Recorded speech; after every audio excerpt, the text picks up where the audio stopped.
युद्ध क्षेत्र में जब अर्जुन अपने ही बंधु बांधवों को विरोधी पक्ष में देखता है तो वह गहन शोक और निराशा में डूबकर युद्ध करने से इनकार कर देता है।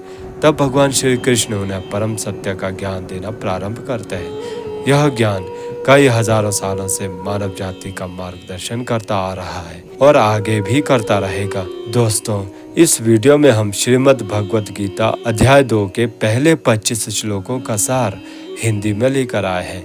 यहाँ संजय कहते हैं, उस प्रकार करुणा से व्याप्त और आंसुओं से पूर्ण तथा व्याकुल नेत्रों वाले शोकयुक्त उस अर्जुन के प्रति भगवान मधुसूदन ने यह वचन कहा। श्री भगवान बोले, हे अर्जुन, तुझे इस असमय में यह मोह किस हेतु से प्राप्त हुआ? क्योंकि ना तो यह श्रेष्ठ पुरुषों द्वारा आचरित है, ना स्वर्ग को देने वाला और ना ही कीर्ति को करने वाला ही है। इसलिए हे अर्जुन, नपुंसकता को मत प्राप्त हो, तुझ में यह उचित नहीं जान पड़ती। हे परंतप, हृदय की दुर्बलता को त्याग कर युद्ध के लिए खड़ा हो जा। अर्जुन बोले, हे मधुसूदन, मैं रणभूमि में किस प्रकार बाणों से भीष्म पितामह और गुरु द्रोणाचार्य के विरुद्ध लड़ूंगा? क्योंकि हे हरिसूदन, वे दोनों ही पूजनीय है। इसलिए इन महान भाव गुरुजनों को ना मारकर इस लोक में भिक्षा का अन्न भी खाना कल्याणकारक समझता हूँ। क्योंकि गुरुजनों को मारकर इस लोक में रुधिर से सने हुए अर्थ और कामरूप भोगों को ही तो भोगूंगा। हम यह भी नहीं जानते कि हमारे लिए युद्ध करना और ना करना इन दोनों में से कौन सा श्रेष्ठ है, अथवा यह भी नहीं जानते कि उन्हें हम जीतेंगे या हमको वे जीतेंगे। और जिनको मारकर हम जीना भी नहीं चाहते, वे ही हमारे अपने धृतराष्ट्र के पुत्र हमारे मुकाबले में खड़े हैं। कायरता के दोष से मेरा स्वभाव नष्ट हो गया है और मेरा मन धर्म के विषय में भ्रमित हो गया है। इसलिए मैं आपसे पूछता हूँ कि मेरे लिए निश्चित रूप से कल्याणकारी क्या है, वह मुझे बताइए। मैं आपका शिष्य हूँ और आपकी शरण में आया हूँ, इसलिए मुझे शिक्षा दीजिए। मुझे ऐसा कोई उपाय नहीं दिख रहा है जो मेरी इंद्रियों को सुखाने वाले इस शोक को दूर कर सके। भले ही मुझे पृथ्वी पर शत्रु रहित और समृद्ध राज्य मिल जाए या देवताओं का भी सर्वोच्च पद मिल जाए। संजय बोले, हे राजन, निद्रा को जीतने वाले अर्जुन अंतर्यामी श्री कृष्ण महाराज के प्रति इस प्रकार कहकर फिर श्री गोविंद भगवान से युद्ध नहीं करूंगा यह स्पष्ट कहकर चुप हो गए। हे भरतवंशी धृतराष्ट्र, अंतर्यामी श्री कृष्ण महाराज दोनों सेनाओं के बीच में शोक करते हुए उस अर्जुन को मुस्कुराते हुए यह वचन कहे।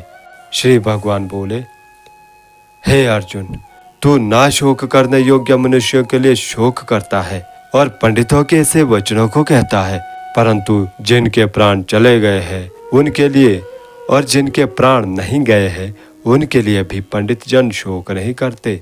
ना तो ऐसा ही है मैं किसी काल में नहीं था, तू नहीं था, अथवा ये राजा लोग नहीं थे, और ना ऐसा ही है कि इससे आगे हम सब नहीं रहेंगे। जैसे जीवात्मा की इस देह में बालकपन, जवानी और वृद्धावस्था होती है, वैसे ही अन्य शरीर की प्राप्ति होती है।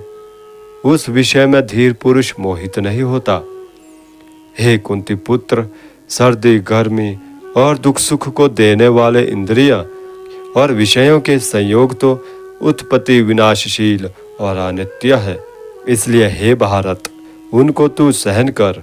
क्योंकि हे पुरुष श्रेष्ठ, दुख सुख को समान समझने वाले जिस धीर पुरुष को ये इंद्रियां और विषयों के संयोग व्याकुल नहीं करते, वह मोक्ष के योग्य होता है। जो असत्य है उसका कोई अस्तित्व नहीं होता, और जो सत्य है उसका कभी अभाव नहीं होता।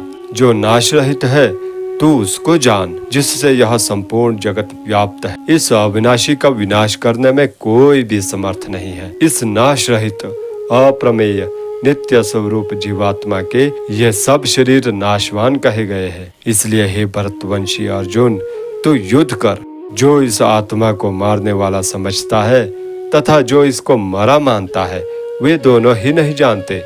क्योंकि यह आत्मा वास्तव में ना तो किसी को मारता है, ना किसी के द्वारा मारा जाता है। यह आत्मा किसी काल में भी ना तो जन्मता है और ना मरता ही है, तथा ना यह उत्पन्न होकर फिर होने वाला ही है। क्योंकि यह अजन्मा, नित्य, सनातन और पुरातन है। शरीर के मारे जाने पर भी यह नहीं मारा जाता। हे पृथापुत्र अर्जुन, जो पुरुष इस आत्मा को नाश रहित, नित्य, अजन्मा और अव्यय जानता है, वह पुरुष कैसे किसको मरवाता है और कैसे किसको मारता है।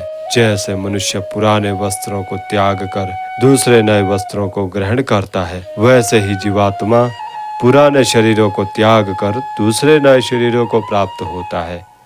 इस आत्मा को शस्त्र नहीं काट सकते, इसको आग नहीं जला सकती, इसको जल नहीं गला सकता और वायु नहीं सुखा सकती, क्योंकि यह आत्मा अछेद्य है। यह आत्मा दाह्य, अक्लेद्य और निसंदेह अशोष्य है तथा यह आत्मा नित्य, सर्वव्यापी, अचल स्थिर रहने वाला और सनातन है।